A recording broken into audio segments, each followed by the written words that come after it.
દીકરો વૃદ્ધમાને ફરવા લઈ ગયો, પણ સત્ય તો એ હતું કે ફરવાના બાને ત્યાં છોડી આવવાના હતા. પછી કાંઈક એવું થયું કે જે કોઈએ નહોતું વિચાર્યું. આખરે સત્ય જાણી તમારા પણ પગ નીચેથી જમીન સરકી જશે. સવારના 5:30 વાગ્યા હતા. હજી તો સૂરજની પહેલી કિરણ પર ધરતી પર નહોતી પડી.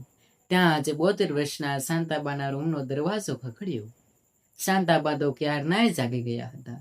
ઉંમરના કારણે હવે તેમને વહેલા ઉઠી જવાની આદત પડી ગઈ હતી, અથવા તો એમ કહી શકાય કે ઘરની ચિંતાઓ અને એકલતાને તેમની આંખોમાંથી ઊંઘ છીનવી લીધી હતી. તેમણે દરવાજો ખોલ્યો. સામે તેમનો એકમાત્ર દીકરો આકાશ ઊભો હતો. આકાશના ચહેરા પર એક અજીબ પ્રકારની ઉતાવળ અને ગભરામણ હતી. બા, જલ્દી તૈયાર થઈ જાઓ. મેં તમને કહ્યું હતું ને કે આજે આપણે બધા બહાર ફરવા જવાનું છે. ગાડી નીચે આવીને ઊભી રહી ગઈ છે. વધારે સામાન ન લેતા, બસ 2 જોડી કપડાં એક નાની બેગમાં મૂકી દઉં. આપણે મોડું નથી કરવું. આકાશ એક જ શ્વાસે બધું બોલી ગયો. તેની આંખો પોતાની માની આંખો સાથે મળી નહોતી રહી. તે સતત આમ તેમ જોઈ રહ્યો હતો. શાંતાબેનના કરચલીવાળા ચહેરા પર એક લાંબી અને પવિત્ર સ્મિત આવી ગઈ. વર્ષો પછી, પૂરા 7 વર્ષ પછી તેમનો દીકરો અને વહુ તેમને ક્યાંક બહાર ફરવા લઈ જઈ રહ્યા હતા. જ્યારે આકાશ નાનો હતો ત્યારે શાંતાબા તેના હાથ પકડીને આખા ગામમાં મેળામાં ફેરવતા. આજે દીકરો મોટો થઈને માને ફરવા લઈ જઈ રહ્યો હતો. એક માના દિલ માટે આનાથી મોટો આનંદ બીજો કઈ હોઈ શકે? શાંતાબાએ ધ્રુજતા હાથે પોતાની જૂની એટેચીમાંથી 2 સાડીઓ કાઢી. સાથે તેમણે એક નાની પ્લાસ્ટિકની ડબ્બી પણ મૂકી, જેમાં આકાશના બાળપણનો એક નાનો ચાંદીનો ઘૂઘરો હતો. ઘૂઘરો શાંતાબા માટે તેમના જીવનથી પણ વધારે વહાલો હતો. જ્યારે શાંતાબા હોલમાં આવ્યા ત્યારે તેમની વહુ નિધિ સોફા પર બેસીને મોબાઈલમાં કંઈક જોઈ રહી હતી. સાસુને આવતા જોઈને તેણે એક ફીકી સ્મિત આપી અને કહ્યું, બા તૈયાર થઈ ગયા? ચાલો, મોડું થાય છે. રસ્તામાં ચાક ચા નાસ્તો કરી લઈશું. ગાડી હાઈવે પર દોડી રહી હતી. આકાશ ડ્રાઇવિંગ કરી રહ્યો હતો. નિધિ આગળની સીટ પર બેસીને ગીતો સાંભળી રહી હતી અને શાંતાબા પાછળની સીટ પર એકલા બેઠા હતા. તેઓ બહારના ઝાડ ખાતરો અને દોડતી જિંદગીને જોઈ રહ્યા હતા. તેમના મનમાં આકાશના બાળપણની યાદો તાજી થઈ રહી હતી. તેમને યાદ આવ્યું કે કેવી રીતે તેમના પતિનું અવસાન પછી તેમણે લોકોના ઘરમાં વાસણ કચરા પોતાના કરીને આકાશને ભણાવ્યો હતો. પોતાનું પેટ કાપીને આકાશને વડોદરાની મોટી કોલેજમાં મોકલ્યો હતો. આકાશ જ્યારે પણ ઘરે આવતો ત્યારે શાંતાબા તેના મનપસંદ લાડુ બનાવીને રાખતા. આજે એ જ દીકરો આટલી મોટી ગાડીનો માલિક હતો. શાંતાબાની આંખોમાં ખુશીના આંસુ આવી ગયા. પણ શાંતાબા એ વાતથી તદ્દન અજાણ હતા કે આગળની સીટ પર બેઠેલા આકાશ અને નિધિ વચ્ચે આંખોમાં કોઈક જુદા જ ઇશારા થઈ રહ્યા હતા. નિધિએ ધીમેથી આકાશના કાનમાં કહ્યું, આપણે જે જગ્યાએ જઈએ છીએ ત્યાં બધી વ્યવસ્થા તો બરાબર છે ને? પાછળથી કોઈ કાનૂની લફડું તો નથી થાય ને? અને તમે મેનેજર સાથે વાત કરી લીધી છે ને કે આપણું નામ ગુપ્ત રહે? આકાશના હાથ સ્ટીયરિંગ વ્હીલચેર પર ધ્રુજી રહ્યા હતા. તેણે નિધિ સામે જોયું અને નીચા અવાજે કહ્યું, નિધિ, બધી વાત થઈ ગઈ છે. ડોનેશનના 5 લાખ રૂપિયા પણ ઓનલાઈન ટ્રાન્સફર કરી દીધા છે. તેઓ બાને બહુ સારી રીતે રાખશે, પણ ખબર નહીં કેમ મારું દિલ થોડું. જો આકાશ નીતિએ વચમાં જ તેની વાત કાપી નાખી. ઇમોશનલ થવાનું આ સત્ય નથી. આપણી ફાઇલ આવતીકાલે સવારે અમેરિકાની છે. ત્યાં ગ્રીન કાર્ડ મળી ગયું છે અને કાયમ માટે સેટલ થવાનું છે. આ ઉંમરે બાને આપણી સાથે અમેરિકા લઈ જવા શક્ય નથી અને અહીં ફ્લેટ પર વેચાઈ ગયો છે તો આના સિવાય આપણી પાસે બીજો કોઈ રસ્તો જ નથી. શાંતિનિકેતન વૃદ્ધાશ્રમ આપણા રાજ્યમાં સૌથી મોંઘો અને સારો છે. ત્યાં બાને કોઈ તકલીફ નહીં પડે. દર્શક મિત્રો, સત્ય એ છે કે આકાશ અને નિધિ શાંતાબાને કોઈ પ્રવાસ નહીં પણ હંમેશા માટે એક આલિશાન વૃદ્ધાશ્રમમાં છોડવા જઈ રહ્યા હતા. જેમાં એ પોતાની આખી જિંદગી દીકરાના ભવિષ્ય માટે હોમી દીધી. એ જ દીકરો આજે પોતાની માને દીકરીના આખરી પડાવ પર એકલી છોડવા જઈ રહ્યો હતો. પોતાના આશરે 2 વાગ્યા હતા ગાડી સહેથી દૂર એક શાંત અને હરિયાળી જગ્યાએ આવીને ઊભી રહી. સામે એક મોટો ગેટ હતો, જેના પર સુંદર અક્ષરોમાં લખ્યું હતું, શાંતિ નિકેતન આશ્રમ. ગાડી ઊભી રહી એટલે આકાશે પાછળ વળીને જોયું. શાંતાબા ક્યારના ઊંઘી ગયા હતા. તેમનો નિર્દોષ દીકરો જોઈને આકાશના કાળજામાં એક પળ માટે કટોરો વાગ્યો. પણ નિધિએ આકાશનો હાથ પકડીને તેને કડક નજરે જોયું એટલે આકાશ ફરી પાછો ભદ્ર બની ગયો. બા, ઓ બા, ઉઠો, આપણે પહોંચી ગયા. આકાશે શાંતાબાને જગાડ્યા. શાંતાબાએ આંખો ખોલી સામે આટલો સુંદર બગીચો અને કહ્યું. મકાન જોઈને તો ખુશ થઈ ગયા. અરે વાહ બેટા, આ કઈ જગ્યા છે? બહુ જ શાંતિ છે અહીં તો. નિધિએ હસતા હસતા કહ્યું. બા, આ એક બહુ મોટું રિપોર્ટર છે. અહીં તમારા જેવા ઘણા વડીલો રહે છે. તમે અંદર ચાલો, તમને બહુ મજા આવશે. શાંતાબા ગાડીમાંથી નીચે ઉતર્યા. મેનેજરે આકાશ અને નિધિનું સ્વાગત કર્યું. તેઓ શાંતાબાને એક મોટા અને સુવિધાજનક રૂમમાં લઈ ગયા, જ્યાં ટીવી, નરમ પલંગ અને બધી જ સગવડ હતી. શાંતાબાએ પોતાનો સામાન રૂમમાં મૂક્યો. તેવાના નિધિએ આકાશને આંખથી ઇશારો કર્યો અને કહ્યું, હવે નીકળી તો સમય થઈ ગયો છે. આકાશ રૂમની બહાર જવા લાગ્યો. શાંતાબાએ પૂછ્યું, બેટા, તું બહાર ક્યાં જાય છે? ચાલ, આપણે સાથે બેસીને જમી લઈએ. આકાશના ગળામાં ડૂમો ભરાઈ આવ્યો હતો, પણ તેણે પોતાની જાત પર કાબુ રાખ્યો. બા, તમે જમી લો. મારે અને નિધિને બહાર એક જરૂરી કામથી જવાનું છે. અમે હમણાં જ સાંજે પાછા આવીશું. તમે આરામ કરો. શાંતાબાએ હંમેશાની જેમ દીકરા પર વિશ્વાસ કરી લીધો. સારું બેટા, સાચવીને જજો. આકાશ અને નિધિ રૂમની બહાર નીકળ્યા. આકાશે મેનેજરને બોલાવીને શાંતાબાની બધી દવાઓ અને ફાઇલ સોંપી દીધી. મેનેજરે કહ્યું, સર, તમે ચિંતા ન કરો. હવેથી શાંતાબા અમારી જવાબદારી છે. તમે ફોર્માલિટીઝ પૂરી કરીને નીકળી શકો છો. આકાશે પાછળ વળીને રૂમની બારી તરફ જોયું. શાંતાબા ત્યાં જ ઊભા રહીને બહાર ખીલેલા ફૂલોને જોઈ રહ્યા, હસી રહ્યા હતા. તેમને અંદાજ પણ નહોતો કે તેમનો જીવ જેવો દીકરો તેમને દગો આપી રહ્યો છે. આકાશની આંખમાંથી એક આંસુ ટપકી પડ્યું. તેણે ઝડપથી ગાડી ચાલુ કરી અને રિવર્સ લઈને ગેટની બહાર ગાડી મૂકી. ગાડી હાઈવે પર ફૂલ સ્પીડમાં દોડવા લાગી. નિધિએ રાહતનો શ્વાસ લીધો. હાસ, પત્યું, હવે આપણી નવી જિંદગી અમેરિકામાં શરૂ થશે. ગાડી હજી 5 કિલોમીટર જ આગળ વધી હતી. ત્યાં જ અચાનક આકાશના મોબાઈલ પર એક અજાણ્યા નંબરથી ફોન આવ્યો. આકાશે ફોન ઉપાડ્યો અને સ્પીકર પર મૂક્યો. સામેથી એ જ વૃદ્ધાશ્રમના મેનેજરનો ગભરાયેલો અવાજ આવ્યો. હેલો આકાશભાઈ, તમે ક્યાં છો? જલ્દી પાછા ફરો, બહુ મોટી આફત આવી ગઈ છે. આકાશના હૃદયના ધબકારા વધી ગયા. શું થયું મેનેજર સાહેબ? મારી બાને કંઈ થયું છે? મેનેજરે જે વાત કહી તે સાંભળીને આકાશના હાથમાંથી સ્ટીયરિંગ છૂટી ગયું અને ગાડી રસ્તાની સાઈડમાં એક મોટી ઝાટકા સાથે ઊભી રહી ગઈ. નિધિ અને આકાશ બંનેના ચહેરા પરથી લોહી ઉડી ગયું. મેનેજરે કહ્યું હતું, આકાશભાઈ, તમારી બાએ રૂમમાં જઈને સામાન ખોલ્યો, પણ એ સામાનમાં કંઈક એવું નીકળ્યું છે જોઈને અમારા આખા આશ્રમના સ્ટાફના હોશ ઉડી ગયા છે. અને શાંતાબા અત્યારે બેભાન થઈ ગયા છે. તમે જલ્દી આવો, નહીં તો. મેનેજરના એ શબ્દો તમારી બાના સમાજમાંથી કંઈક એવું નીકળ્યું છે. આકાશના કાનમાં હથોડાની જેમ વાગી રહ્યા હતા. ફોન કપાઈ ગયો હતો, પણ આકાશના હાથ હજી ધ્રુજી રહ્યા હતા. આકાશ, શું થયું?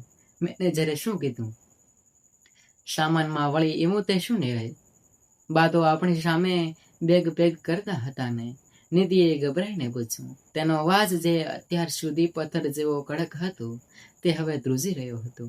આકાશે એક પણ શબ્દ બોલ્યા વગર ગાડીને હાઈવેની હદ વચ્ચે જ યુટર્ન મારી દીધું. ગાડી હવે 120ની સ્પીડે પાછી વૃદ્ધાશ્રમ તરફ દોડી રહી હતી. આકાશનું દિલ જોર જોરથી ધડકી રહ્યું હતું. તેમના મનમાં હજારો સવાલો ઉઠી રહ્યા હતા. મેં તો બાને માત્ર 2 જોડી કપડાં જ લેવાનું કહ્યું હતું, તો એવું તે શું લાવી ગયું બેગમાં? માત્ર 10 મિનિટમાં આકાશની ગાડી ફરીથી શાંતિ નિકેતન આશ્રમના ગેટની અંદર આવીને ઊભી રહી ગઈ. ગાડી હજુ પૂરી ઊભી પણ નહોતી રહી ત્યાં જ આકાશ દરવાજો ખોલીને અંદર દોડી પહોંચ્યો. પાછળ પાછળ નિધિ પણ દોડી.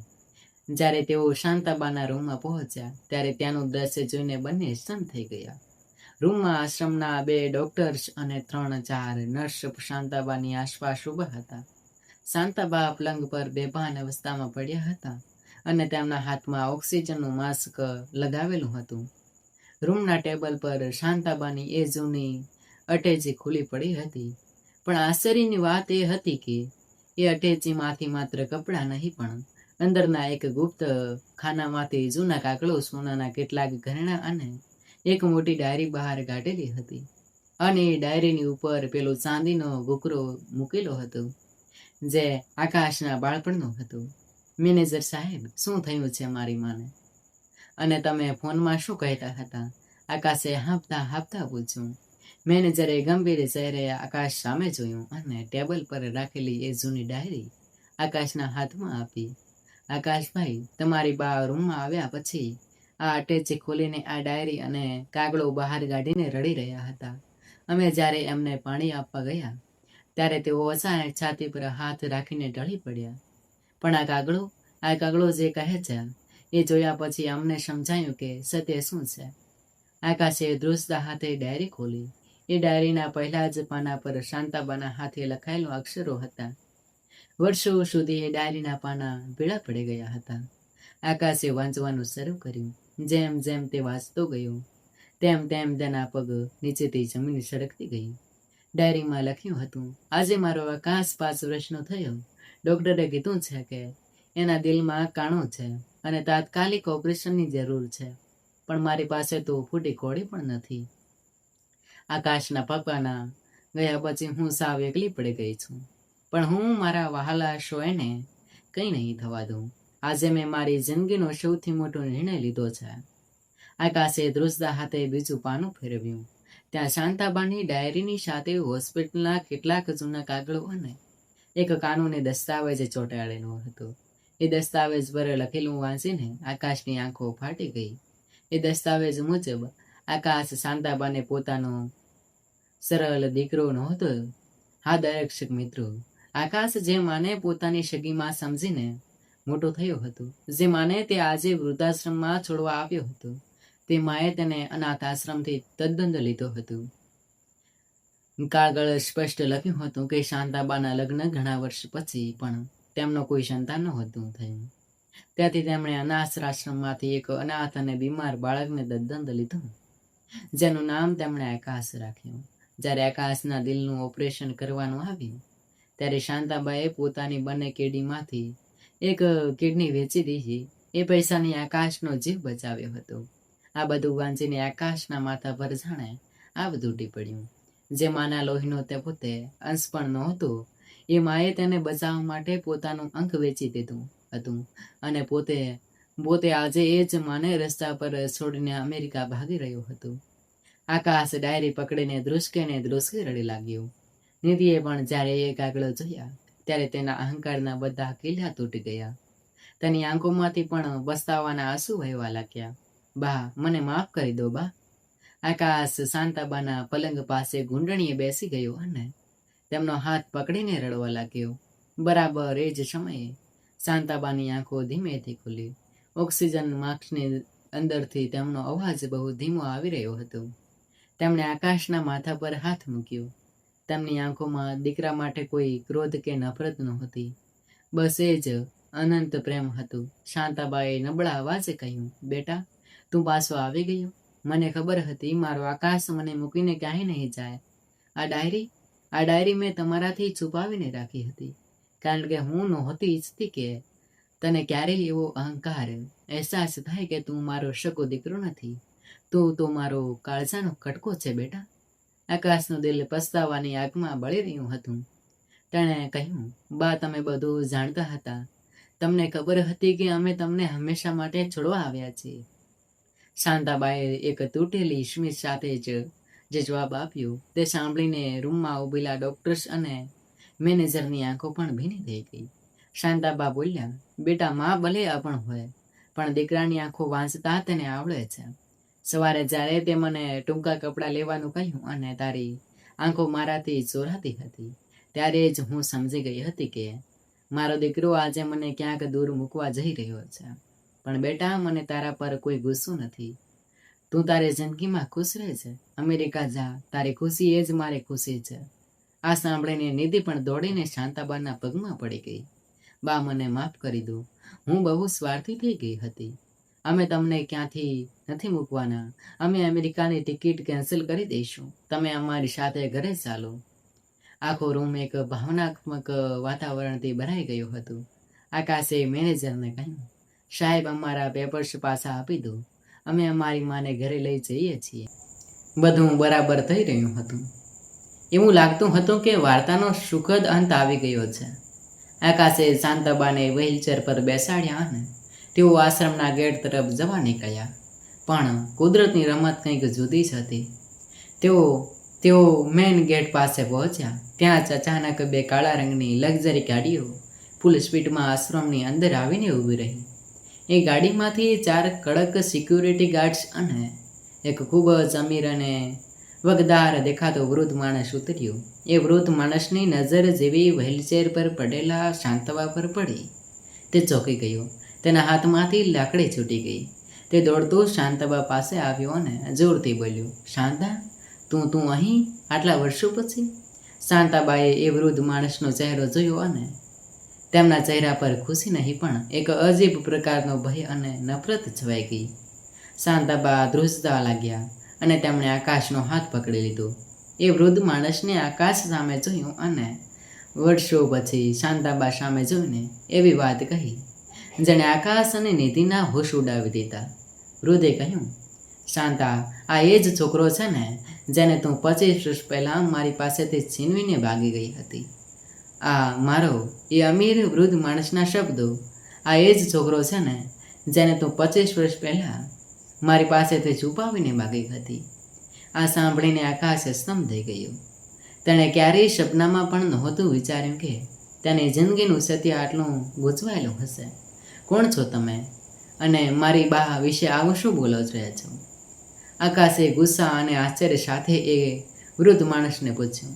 એ વૃદ્ધ માણસની આંખોમાં આંસુ આવી ગયા. તેણે ધ્રુજતા અવાજે કહ્યું, બેટા, મારું નામ સૂર્યકાંત મહેતા છે. હું આ શહેરનો એક મોટો બિઝનેસમેન છું. અને સત્ય એ છે કે હું તારો સગો બાપ છું. અને આ શાંતા, એ મારી પત્ની નથી, પણ એ તારી સગી માં પણ નથી. આ સાંભળીને આકાશ અને નિધિના પગ નીચેથી જમીન સરકી ગઈ. આકાશે શાંતાબા સામે જોયું, જેઓ વ્હીલચેર પર બેઠા બેઠા ધ્રુજી રહ્યા હતા અને તેમની આંખોમાંથી આંસુ વહી રહ્યા હતા. સૂર્યકાંત મહેતાએ ભૂતકાળના પાના ખુલતા કહ્યું, 25 વર્ષ પહેલાં તું જ્યારે માત્ર 1 વર્ષનો હતો ત્યારે તારી સગીમાં મારી પહેલી પત્ની એક અકસ્માતમાં શાંત થઈ ગઈ હતી. તારા દિલમાં કાણું હતું. હું એ સમયે બિઝનેસના દેખાવમાં ડૂબેલો હતો અને તારા ઓપરેશન માટે મારી પાસે પૈસા નહોતા. શાંતા એ સમયે અમારા ઘરે તને સાચવવાનું એટલું કે આનું કામ કરતી હતી. તેને કોઈ સંતાન નહોતું, એટલે તે તને પોતાના સગા દીકરાની જેમ પ્રેમ કરતી હતી. સૂર્યકાંતે આગળ જણાવ્યું, જ્યારે ડૉક્ટરે કીધું કે તારી પાસે બહુ ઓછો સમય છે, તારે દેવાના કારણે હું હિંમત હારી ગયો હતો. મને લાગ્યું કે હું તને નહીં બચાવી શકું. પણ શાંતાએ રાત્રે તને લઈને ક્યાંક ગાયબ થઈ ગઈ. મને લાગ્યું કે તે તને મરવા માટે ક્યાંક છોડી ગયા અથવા ચોરી ગઈ. મેં તને બહુ શોધ્યો પણ તું ન મળ્યો. પણ આજે મને સમજાયું કે શાંતા તને ચોરીને ભાગી નહોતી, પણ તારો જીવ બચાવવા ભાગી હતી. એણે પોતાની કિડની વેચીને તારું ઓપરેશન કરાવ્યું અને તને એક મોટું અસફર બનાવ્યું. આ સાંભળીને આકાશ શાંતાબાના પગમાં બેસી ગયો.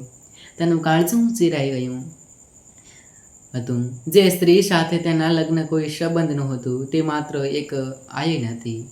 તેણે એક અજાણ્યા બાળક માટે પોતાની આખી જિંદગી, પોતાનું શરીર અને પોતાનું સુખ હોમી દીધું હતું. શાંતાબાએ ધ્રુજતા હાથે આકાશનો ચહેરો પકડ્યો અને રડતા રડતા બોલ્યા, મને માફ કરી દેજે બેટા. મેં તારાથી આ સત્ય છુપાવ્યું. એ રાત્રે જ્યારે તારા પપ્પા હિંમત હારી ગયા હતા ત્યારે મારું માતૃત્વ જાગી ગયું હતું. હું તને મરવા નહોતી દઈ શકતી. ભલે મેં તને જન્મ નથી આપ્યો, પણ તારા દિલના ધબકારામાં હારી કિડની અને મારો જીવ વણવેલો છે.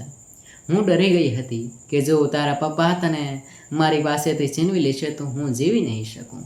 સૂર્યકાંત મહેતા પણ શાંતાબા સામે હાથ જોડીને ઊભા ગયા હતા. શાંતાબા, મને માફ કરી દો. હું કામ એક સગો બાપ નથી કરી શકતો. એ તમે એક સાચી માં બનીને કરી બતાવ્યું. આજે મારી પાસે અઢળક સંપત્તિ છે, પણ કોઈ વરદાન નથી. મારો દીકરો જીવતો છે એ માત્ર તમારા કારણે. નીતિજી અત્યાર સુધી માત્ર પૈસા અને અમીરીના સપના જોતી હતી. તેની આંખોમાં આ ત્યાગ જોઈને સંપૂર્ણપણે ખુલી ગઈ હતી. તેણે આકાશનો હાથ પકડ્યો અને કહ્યું, આકાશ, આપણી પાસે આ દુનિયાની સૌથી અમીર માં છે. આપણને અમેરિકાના કોઈ ગ્રીન કાર્ડની જરૂર નથી. આકાશે ઊભા થઈને સૂર્યકાંત મહેતા સામે જોયું અને પછી શાંતાબેનનો હાથ પકડી લીધો. તેણે બહુ જ ગર્વ અને મગમતાથી કહ્યું, મહેતા સાહેબ, તમે મને જન્મ આપ્યો એ બદલ તમારો આભાર. પણ મારી માં, મારો ભગવાન અને મારો આખો સંસાર માત્ર આ શાંતાબા જ છે. જાણે મને આંગળી પકડીને ચાલતા શીખવાડ્યું, પોતાના લોહીથી મારો જીવ બચાવ્યો. હું એને છોડીને ક્યાં નહીં જાઉં. સૂર્યકાંત મહેતા ચહેરા પર એક સંતોષની સ્મિત હતી. તેમણે કહ્યું, બેટા, હું તને તારી માથે દૂર કરવા નથી આવ્યો. હું તો મારી માના ચરણોમાં વંદન કરવા આવ્યો છું. હવે આપણે બધા સાથે રહીશું. આજ મારું અયો ભર્યું છે. આકાશ અને નિધિએ શાંતાબેનને વ્હીલચેર પરથી ઊભા કર્યા. આકાશે માને વહાલથી ગળે લગાવી લીધી. શાંતાબાની આંખોમાંથી વહી રહેલા આંસુ હવે દુઃખના નહીં પણ પરમ આનંદના હતા. જે દીકરાને તેઓ ગુમાવવા આવ્યા હતા, આજે એ જ દીકરાએ તેમને દુનિયાની સૌથી ઊંચી ગાદી પર બેસાડી દીધા હતા.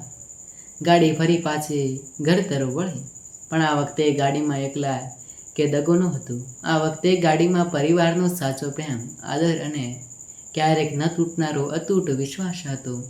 મિત્રો, આ વાર્તા આપણને શીખવે છે કે માં માત્ર જન્મ આપવાથી નથી બનતી. માં તો ત્યાગ, સમર્પણ અને નિસ્વાર્થ પ્રેમથી બને છે. લોહીના સંબંધો કરતાં પણ લાગણીના સંબંધો ક્યારેક બહુ મોટા હોય છે. પોતાના મા બાપને ક્યારેય વૃદ્ધાશ્રમનો રસ્તો ન બતાવો, કારણ કે તેમણે આપણા ઉજળા ભવિષ્ય માટે પોતાનું વર્તમાન હોમી દીધું હોય છે. ચેનલને સબસ્ક્રાઈબ કરવાનું અને વાર્તાને લાઈક શેર કરવાનું ભૂલતા નહીં. ધન્યવાદ.